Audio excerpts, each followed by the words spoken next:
bisa diwarnai. Nggak bisa kalau untuk virus ya. Oke, nah ini yang membedakan lagi dengan virus adalah kalau kita ngomongin virus, dia punyanya DNA aja atau RNA aja gitu ya. Nah kalau bakteri dia punya dua-duanya nih, dia punya DNA, punya RNA. Sama juga untuk Rickettsia, dia punya dua-duanya, dia punya DNA, dia punya RNA. Terus dia punya dinding sel gitu ya, sama kayak bakteri, itu yang bisa menyebabkan dia berbentuk gitu. Beda sama virus, virus dia nggak punya dinding sel.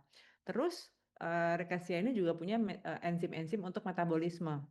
Pembiakannya juga binary fission atau pembelahan sama kayak bakteri. Jadi karena hampir semua karakteristiknya itu lebih ke bakteri, sehingga saat ini Rickettsia itu masuk ke dalam bakteri, yaitu gram negatif bakteria gitu ya. Nah, karena tadi saya sampaikan bahwa meskipun dia bakteri dan dia obligat intraseluler, artinya dia harus harus hidup di dalam sel, makanya kita nggak bisa menumbuhkan dia kayak misalkan nih kalian waktu praktikum bakteri kemarin, ya kan, kalian bisa menumbuhkan bakteri itu pakai media buatan agar ya, pakai media agar-agar itu ya bisa tumbuh dengan baik nih bakteri. Tapi tidak untuk Rickettsia. Kalau Rickettsia itu karena dia obligat intraseluler, kita nggak bisa pakai media pertumbuhan biasa. Kita mesti pakai yang mengandung sel. Contohnya telur ayam bertunas, kita bisa pakai binatang percobaan, kita bisa pakai kultur sel yang memang ada selnya gitu, karena dia hidup di dalam sel gitu ya. Nah, suhu inkubasinya optimalnya biasanya 32 derajat Celcius gitu. Nah, apa namanya? Rickettsia ini dia secara natural gitu ya, dia tidak peka atau dia resisten ya terhadap sulfonamid gitu ya. Jadi ketika ada kasus yang memang disebabkan karena rickettsia itu tidak boleh diberikan atau ditreatment dengan obat-obatan terutama sulfonamid yang mengandung sulfonamid gitu ya. Karena ternyata diketahui bahwa sulfonamid ini justru akan menjadi eh, apa itu istilahnya, memicu pertumbuhan daripada rickettsia itu. Nah, beberapa spesies juga menghasilkan toksin gitu ya. Oke. Nah, kalau virus kan nggak bisa diobatin pakai antibiotik ya, tidak untuk tetrasiklin, tidak untuk rickettsia, dia bisa diobati dengan antibiotik seperti tetrasiklin. Nah biasanya ini nih doxycycline gitu ya, yang biasa digunakan sebagai first line of drug of choice-nya gitu ya, doxycycline, atau bisa menggunakan chloramphenicol yang sejauh ini masih aman-aman aja, artinya masih bisa peka gitu terhadap antibiotik ini. Nah, ada dua, jadi rickettsia itu adik-adik dibedakan menjadi dua grup gitu ya. Jadi ada types group atau kelompok types sama spot fever group ya. Kalau bahasa Indonesianya kelompok demam bercak. Saya biasanya kalau baca yang di referensi itu kan jarangnya di bahasa Indonesia kan ya. Jadi soalnya dia types group atau spot fever group gitu. Nah, jadi ini bukan types ini beda sama tipoid ya, bukan tipes yang misalnya kan kalian pernah sakit tipes ya gitu. Itu bukan beda ya. Kalau tipes itu tipoid itu disebabkan karena salmonella. Nah, kalau ini types ini disebabkan karena rickettsia gitu. Jadi ada dikelompokkan menjadi dua gitu ya, spot fever group sama types group. Nah, perbedaannya apa? Itu perbedaannya itu di struktur dinding selnya gitu ya. Jadi kalau yang spot fever group dia punya outer membran yang lebih kompleks, ada outer membran A dan B.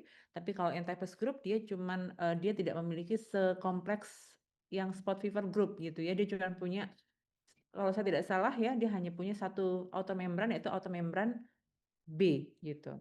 Nah, kemudian yang types group ini biasanya ketika dia menginfeksi gitu ya, ketika dia menginfeksi hostnya atau selnya, dia tumbuhnya itu di sitoplasma. Dia banyak berkembang biaknya di sitoplasma. Sedangkan kalau yang spot fever group, dia masuk ke dalam nukleus gitu. Jadi itu juga yang membedakan antara types group dengan spot fever group. Oke. Nah, jadi yang menarik adik-adik untuk rickettsia ini dia ditularkan melalui arthropoda. Jadi bisa bisa melalui caplak ya, bisa sebagai vektornya, bisa melalui kutu ya, bisa melalui pinjal gitu tergantung dari spesiesnya gitu. Ya, jadi bisa caplak, bisa kutu, bisa pinjal. Kan kalian sudah belajar ya di di parasit ya, ada macam-macam ya gitu ya. Kemudian nah kenapa namanya rickettsia ini ada penemunya adalah seorang dokter, ya dia namanya adalah Howard Taylor Ricketts ya, HT itu Howard Taylor Ricketts, di mana dia menemukan asal muasalnya penyakit ini. Jadi dan beliau ini juga meninggalnya karena penyakit ini adik-adik. Jadi beliau sangat totalitas sekali ya ketika beliau mau belajar mengenai bagaimana sih gejala klinis perubahan gejala klinis dan mekanisme atau patogenesa daripada penyakit ini gitu. Waktu itu ada suatu outbreak ya, outbreak yang belum diketahui nih sebenarnya ini penyakit apa gitu ya di Meksiko. Jadi bapak ini, dokter ini dia melakukan penelitian sendiri dengan betul-betul melakukan penelitian yang langsung terjun gitu ya ke daerah outbreak. Namun dan ada beberapa referensi sebenarnya yang mengatakan bahwa bapak ini memang tertular pada saat melakukan penelitian mempelajari mengenai patogenesanya, tapi ada juga referensi yang mengatakan bahwa beliau ini secara sengaja menyuntikkan sendiri gitu, menginfeksi sendiri bakteri ini untuk melihat perubahan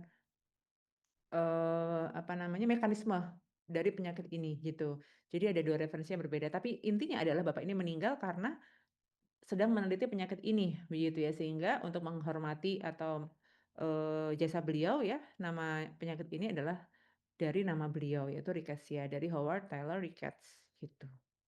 Ya.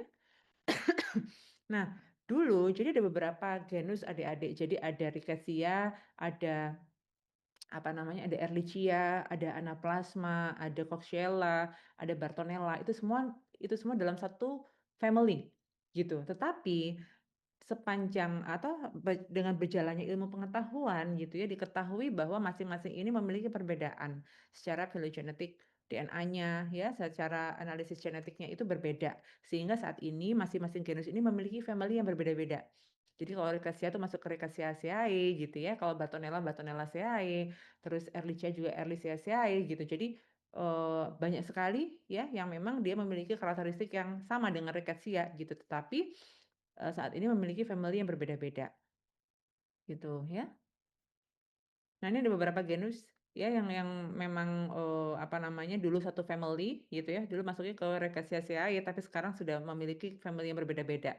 Sehingga saat ini genus-genus ini memiliki klasifikasi sendiri gitu ya. Jadi yang akan kita banyak bahas adalah Rickettsia ya, karena Rickettsia ini sampai saat ini juga merupakan sebenarnya dia banyak istilahnya mungkin banyak kasus ya, tetapi dia termasuk neglected yang tidak begitu diprioritaskan ya, karena memang belum ada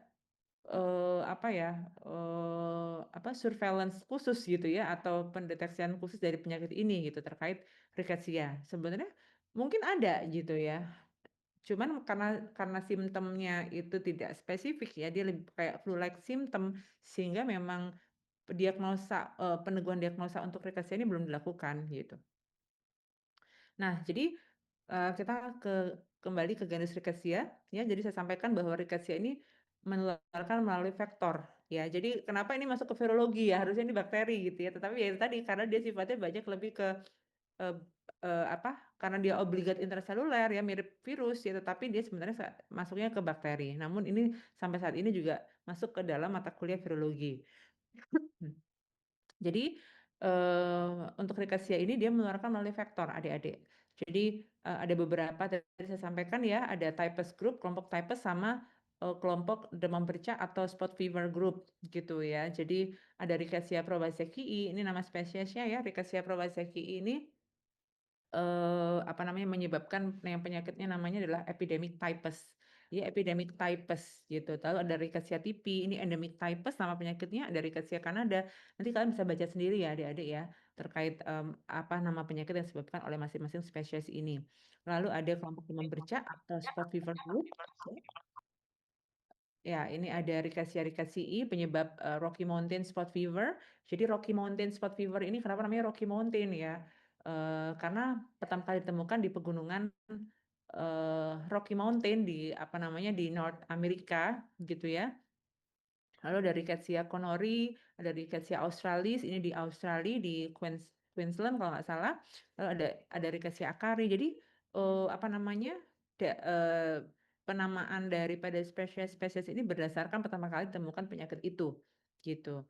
Lalu ada yang termasuk dalam kelompok scrub types, tapi scrub types ini pun sekarang masuknya ke kelompok types gitu ya. Dulu namanya Rickettsia susugamusi, sekarang di rename gitu ya, memiliki genus sendiri yaitu Orencia susugamusi. Ini pun ditemukan pertama kali di Jepang ya, di Susugamushi gitu. Nah, jadi gini adik-adik, jadi ini salah satu ya, salah satu contoh ya bagaimana penyakit ini bisa terjadi, terutama ini adalah ke manusia gitu ya. Jadi ada salah satu penyakit yang disebabkan karena Rickettsia rickettsii ya, yang menyebabkan Rocky Mountain Spot Fever tadi saya sampaikan. Jadi ini bisa menular secara ovarial dan transstadial gitu ya. Jadi manusia di sini dia sebagai incidental host.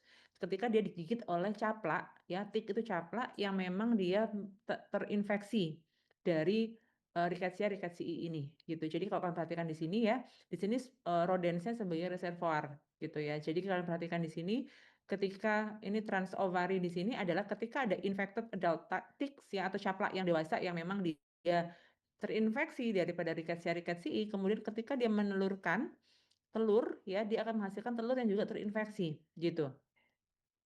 Nah, kemudian dia akan berkembang kan, dari telur itu akan berkembang menjadi larva ya, di mana larva ini dia juga akan tetap mengandung Rickettsia rickettsii. Nah, kemudian larva ini kan dia akan blood meal ya, makan ya, butuh makan ya dari rodents yang memang rodent ini juga bisa saja dia juga sudah terinfeksi ya sebagai reservoir dan berkembang menjadi nimfa, oke, sampai dia ke dan terus berkembang. Artinya dia berjalan secara transovarial dan transstadial gitu. Nah, ketika capla ini dia menggigit dari manusia, manusia ini bisa menjadi sakit ya. Ini sebagai incidental host aja. Disebabkan oleh Rickettsia ini adalah namanya Rocky Mountain Spot Fever. Jadi Rocky Mountain ini ya tadi saya sebutkan bahwa ini tetap pertama kali ditemukan di pegunungan Rocky di Amerika gitu.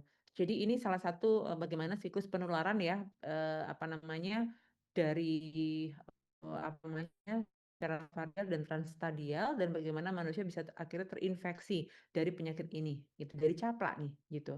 Nah, kalau yang Rickettsia prowazekii tadi yang menyebabkan penyakit epidemic typhus itu justru dari kutu.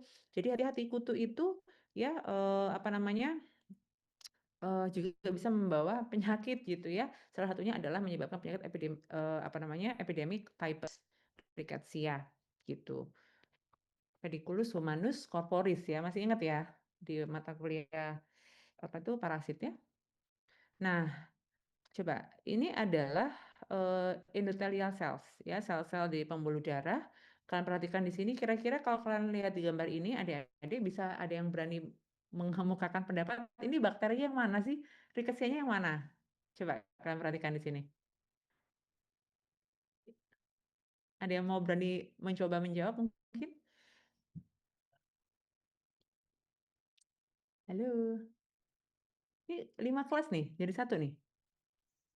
Permisi dokter, izin menjawab. Yang mana bakterinya? Ini dalam Yang sel ada endotel. gambar, ada tulisan R-nya itu dok. R ya, R ini ya. Nah, ini. Jadi ini itu bakterinya. Dia bisa terlihat ini kenapa dia ada yang bulat, ada yang panjang karena memang potongannya ya. Jadi ketika dipotong dia ada yang melintang, ada yang apa.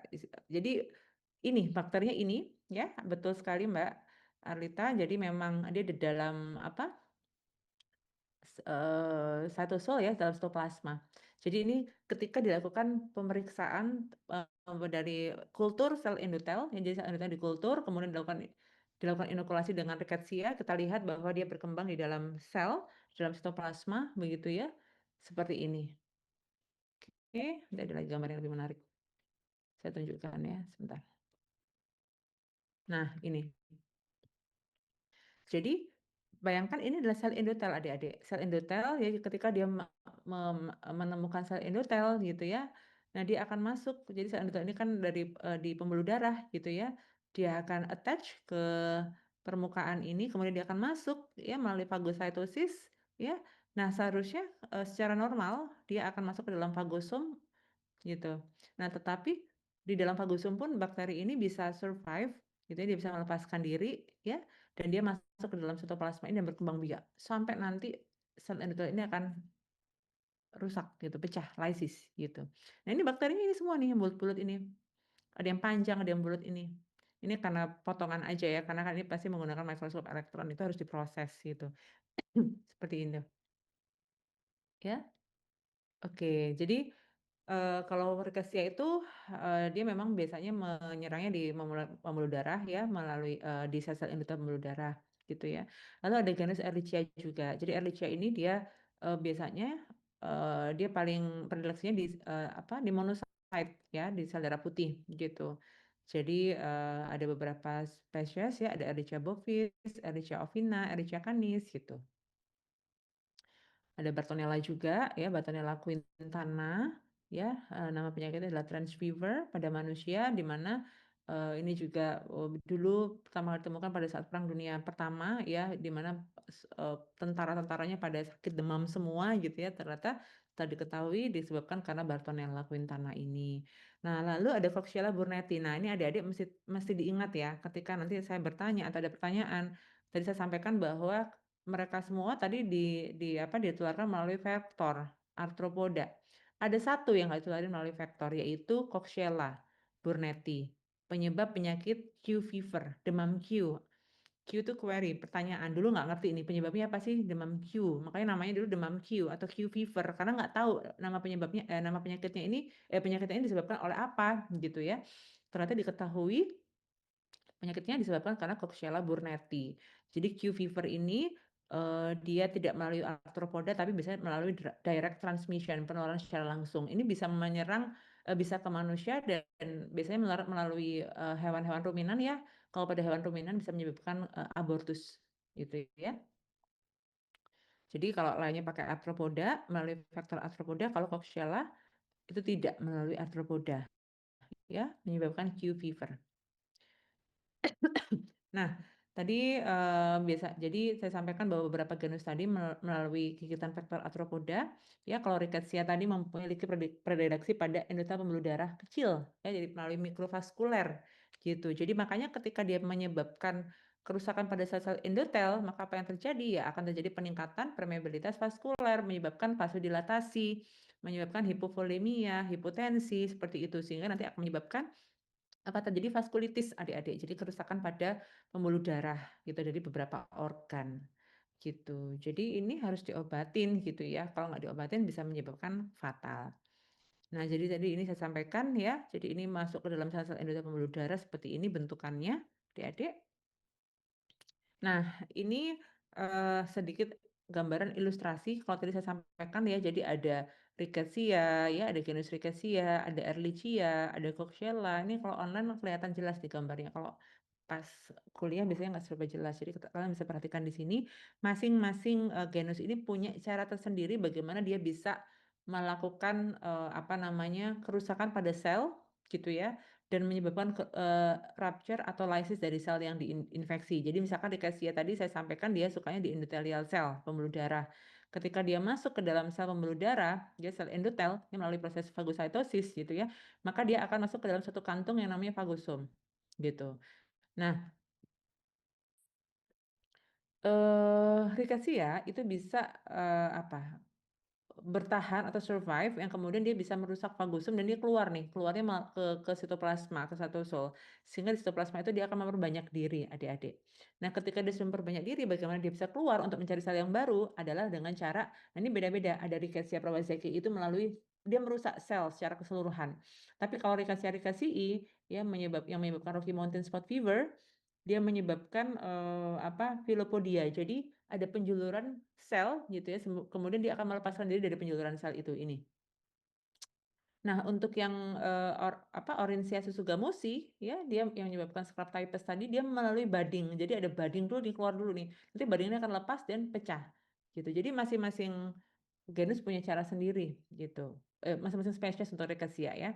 Nah untuk Ehrlichia dia sukanya ke leukocyte terutama di monocyte-nya gitu ya. Jadi dia biasanya, eee, dia akan masuk ke dalam sel leukosit ya, seharusnya secara normal dia akan fagositosis dihancurkan, dibunuh secara intraseluler ya.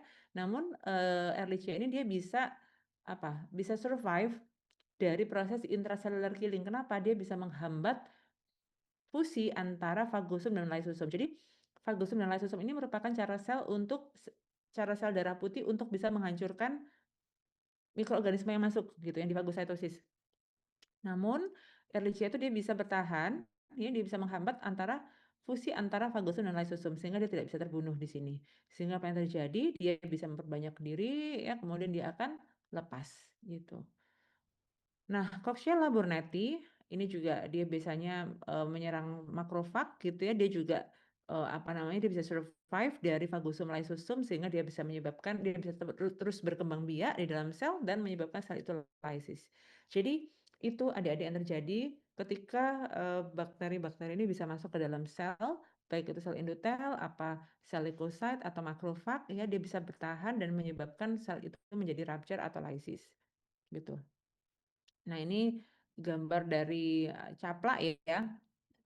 Bagaimana caplak ini akhirnya bisa menularkan ya, dari satu sapi ke sapi yang lain gitu ya. Dari sapi yang misalnya terinfeksi, dia bisa menularkan ke sapi yang lainnya, gitu. Nah, ini kalau pada manusia, tadi kan saya sampaikan bahwa karena rickettsia ini dia suka ke dalam produksinya adalah sel endotel pembuluh darah ya, terutama mikrovaskular pembuluh darah kecil, sehingga akan menyebabkan karena ada vaskulitis ya, jadi ada diffuse maculopapular rash ya, jadi bercak-bercak merah gitu. Nah, ini masuk ke dalam rickettsial infection ya. Seperti Rocky Mountain Spot Fever juga seperti ini bentukannya. Jadi nggak spesifik gitu ya, karena kalau misalkan nggak didiagnosa untuk rickettsia ya mungkin bisa terlewatkan gitu ya. Karena memang dia tidak ada, patok mnemonik yang memang mengkhaskan itu adalah, rickettsia gitu. Nah, ini ada beberapa gambar caplak ya yang menyebabkan ada dermacentor ya, ada epicephalus, macam-macam yang memang menjadi salah satu faktor untuk penyakit ini, gitu. Oke, ini di dalam sel, darah putih ya, dengan pewarnaan khusus sehingga bisa terwarnai menjadi pink seperti ini ya, Masyavello. Nah, ini Bapak Howard Taylor Ricketts yang menemukan rickettsia yang meninggal karena sedang meneliti, penyakit ini gitu, seorang dokter. Oke, sebelum saya lanjut ke rickettsia apakah ada pertanyaan? Sebelum saya berpindah ke chlamydia apakah ada pertanyaan untuk rickettsia atau sudah cukup jelas? Sudah jelas, Dok. Sudah jelas ya? Oke. Kalau gitu saya lanjut ke chlamydia ya. Jadi, untuk chlamydia ini, sama adik-adik mirip dengan, rickettsia di mana dia merupakan dulu juga in between ya antara virus dan bakteri karena dia juga, obligat intraseluler seperti virus ya, namun ternyata dari struktur, selnya dia lebih banyak ke bakteri, terutama ke bakteri gram negatif gitu. Nah, ada beberapa sebenarnya banyak ya, ada spesiesnya, tapi ada, spesies yang penting ya, yang memang kalian harus tahu, yang memang memiliki peran dalam, kedokteran hewan khususnya ya, ada Chlamydia psittaci ya, ada Chlamydia trachomatis gitu. Jadi, Chlamydia psittaci ini biasanya menyebabkan penyakit pada burung yang paruh bengkok ya, yang, dalam famili Psittacidae gitu. Jadi menyebabkan penyakit psittacosis. Jadi kalau kalau itu disebabkan kalau itu menyerang pada burung yang paruh bengkok ya, seperti burung parkit, kakak tua, dia nama penyakitnya adalah psittacosis gitu. Jadi biasanya manifestasi klinisnya adalah pneumonia. Namun kalau dia menyerang burung-burung lain yang bukan termasuk famili paruh bengkok ya, bahkan bisa menyerang ayam juga, burung-burung yang lain itu namanya ornitosis gitu.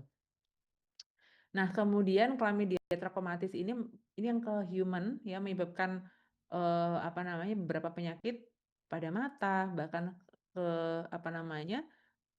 yang paling famous gitu ya, ini salah satu penyakit ini adik-adik, penyakit seksual menular gitu ya, karena, hubungan kelamin yang tidak sehat ya, ini juga bisa menyebabkan penyakit kelamin, salah satunya disebabkan karena Chlamydia trachomatis, oke?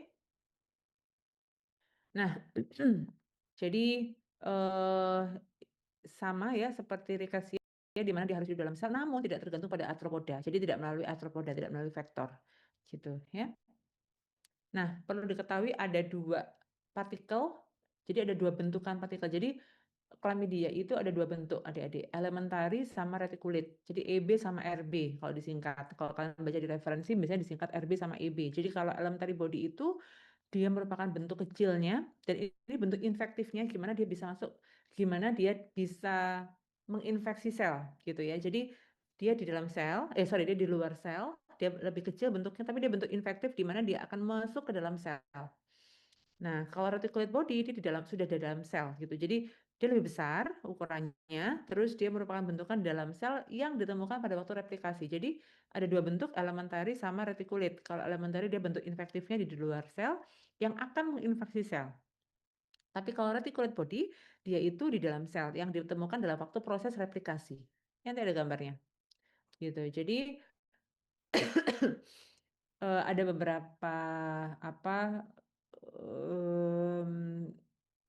apa ya, bisa dibilang itu mungkin serotype ya, di mana ada yang dikatakan bisa mengaglutinasi darah merah untuk tikus, hamster, tapi ada yang tidak bisa gitu. Jadi biasanya memang kalau mau menggunakan hewan coba masih disesuaikan gitu ya.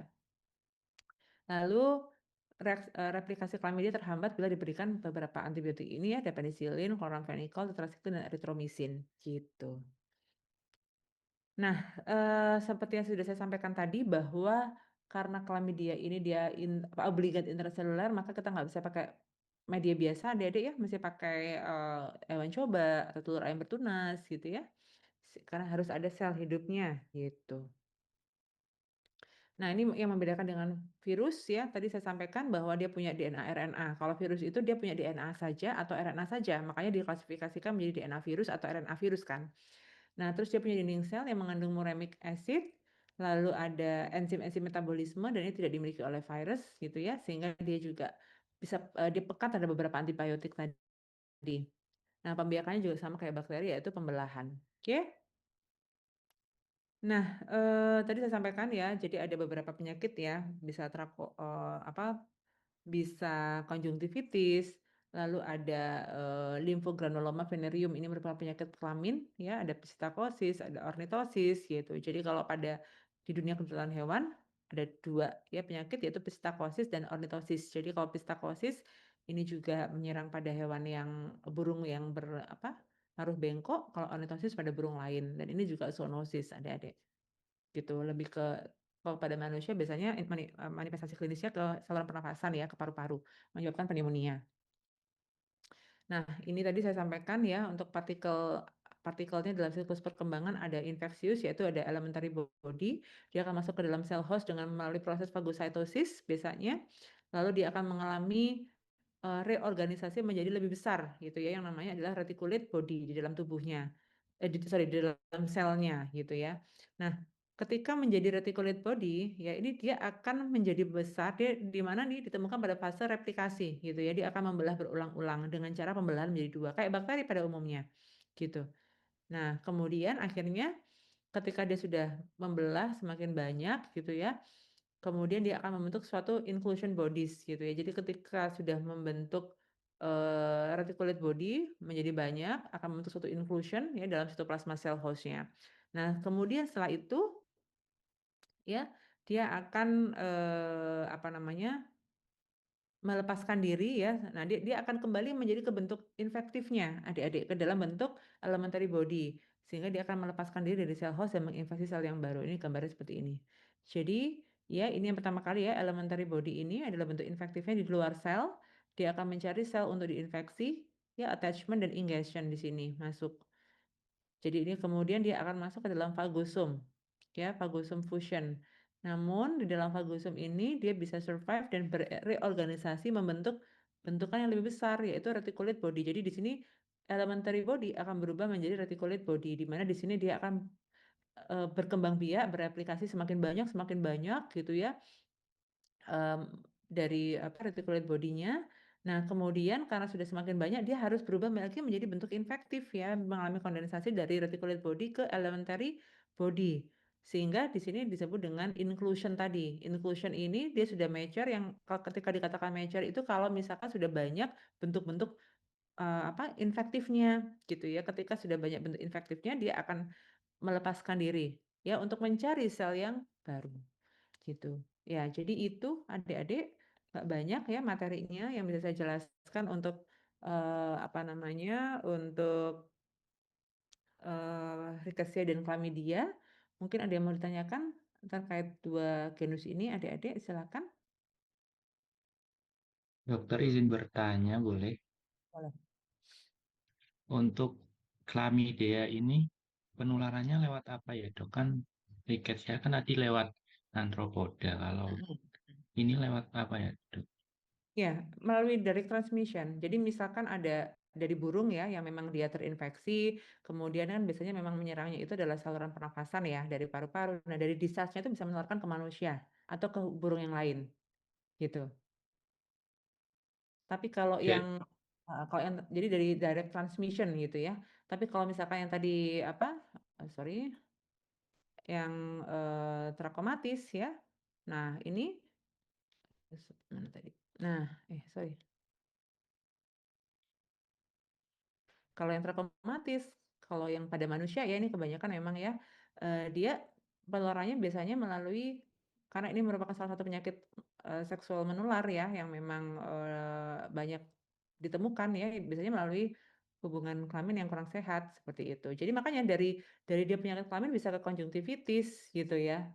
Jadi, apa namanya, secara kontak langsung lah intinya seperti itu penularannya, Mas Maulidi. Baik dokter, terima kasih. Sama-sama, jadi tidak melalui vektor gitu ya, lebih ke direct transmission untuk penularannya. Oke, yang lain mungkin? Dokter, izin bertanya. Ya, silakan, Eh, Mbak. Ini masih tentang topik yang sebelumnya. Yang untuk genus Klebsiella kan tadi itu tidak melalui arthropoda penularannya. Berarti melalui apa ya, Dok? Ya, sama juga ini. Jadi Coxiella burnetii ini dia menyebabkan Q fever kalau pada manusia ya. Kemudian kalau biasanya dia paling rentan adalah pada ruminan. Ya, jadi pada kambing terutama. Itu menyebabkan apa namanya? Memang jadi mirip-mirip sama brucellosis gitu ya. Dia menyebabkan keguguran gitu, abortus. Nah, biasanya bisa menyebabkan melarikan pada udah datang. Udah datang. Bentar, udah tinggal sedikit. Jadi akan ada penularannya secara langsung, Mbak. Jadi bisa menular secara dari misalkan kontak langsung dengan yang tadi apa namanya abortusnya tadi itu bisa ke manusia gitu. Direct transmission juga sama. Jadi nggak melalui vektor, gitu ya. Baik, terima kasih, Dokter. Oke. Ya ini kalau nggak ada pertanyaan, oh iya ya presensi dulu ya. Atau gini, saya boleh minta tolong ke Komting, ada Komtingnya ada join semua di sini? Lanjut, Join Dok. dokter. Hadir ya. Jadi saya percaya sama komtingnya aja. Hari ini siapa yang tidak hadir untuk per kelasnya. Nanti apa namanya? Saya akan bantu presensikan ya. Nanti saya akan setting di yang seperti biasa itu ya di cyber. Nanti komting ketika ada yang tidak bergabung bisa disampaikan ke saya ya. Jadi tidak akan saya presensikan. Gitu ya. Karena ini ada tamu yang saya harus segera menemui gitu. Jadi untuk PPT mungkin akan saya share di sini aja. Sebentar.